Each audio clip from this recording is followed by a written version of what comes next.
Hello বন্ধুরা।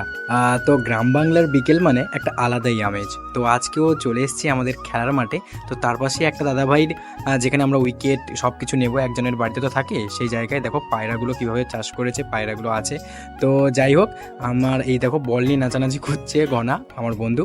তো আমিও চলে যাচ্ছি গ্রাউন্ডের দিকে। এবার আমরা যাবো।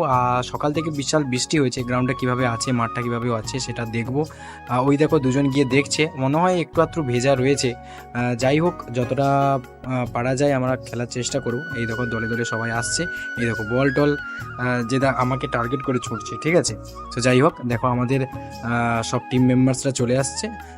আলাদাই মানে একটা আলাদাই সোয়াগে আসছে। এই দেখো মানে একজনের এক একজন আলাদা আলাদা সোয়াগ, ঠিক আছে। এই দেখো এই যে পচা, ঠিক আছে, পচা নাম, বিশাল ক্রিকেট, এই যে আমাদের ঘনাবাবু, ঠিক আছে। যাই হোক, তো তারপর দেখো এই এই আমাদের মাঠ, এই মাঠটা পুরো বৃষ্টিতে প্রায় একটু একটু ভেজা ভেজা হয়ে গেছে। আজকে খেলা যাবে কিনা আমাদের দাদাটা দেখছে। যাই হোক, খেলা যাবে কি যাবে না তাদের দেখা যাক।